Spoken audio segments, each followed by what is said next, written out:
show you some beautiful locations, introduce you to the city, and even more importantly, give you some practical tips from psychology and peak performance that you can take and use in your day to be a little more effective and happier overall. So today I'm standing right here on the edge of the Pacific Ocean in the San Diego Bay. Look, there it is, right there. And why am I here? Well, I'm here, besides just showing you a cool view, because water is an amazing metaphor for human life and psychology. And one of the metaphors that I want to talk about today is flexibility. Water gets its power because it's so flexible. It takes a path of least resistance. It moves, it bends. It takes a shape it needs to take to be effective at that time. It's not rigid. Now you also might have noticed that I have a very large ship in the background. This is the USS Midway, and this is a retired aircraft carrier. It was built in 1945 and served the US Navy up until the late 90s. And it's huge. It's 296 meters long, and it weighs, get this, over 40 million kilos. And it's sitting right here, and now it's a museum in the San Diego Bay. If you come here, you can actually get on and walk around it. So the reason that this thing can sit here is because it's sitting in water.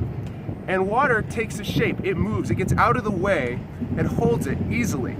40 million kilos. I want you to imagine if you pick this thing up and take it over here and drop it on the road, what would happen? It would crack this street. Everything would be ruined. It would tip over, all the planes on top and helicopters would fall off. It'd be a mess. Everything would be destroyed. Why? Because unlike water, the road is very rigid. So the challenge I want to give you today is, where in your life can you be more flexible? Can you be more like water?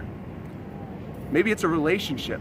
Maybe it's a relationship you need to repair with a child or a friend or a lover, where your actions and your words to them were too rigid and created a problem. Maybe it's with your health, where you've been resisting making a change to your diet or exercise. Maybe it's at work. Feel wherever you feel in your thoughts and your emotions some resistance to something, resistance to change. That's a place where you can probably add more flexibility. Psychologists call this psychological flexibility, and it's been proven the more psychologically flexible you are in your mind, the happier you will be, the more productive you will be. So the question is, do you want to be rigid like the ground, or do you want to be flexible like the water? Because the water can take a lot, it can hold a lot, handle pressure that the ground can't, just because it has such flexibility. So go out today and find at least one thing, one area of your life where you can be a little more flexible and make your life a little better. That's all I got for you today. Join us next week, and I'll take you to another spot, and I will see you then. Пока.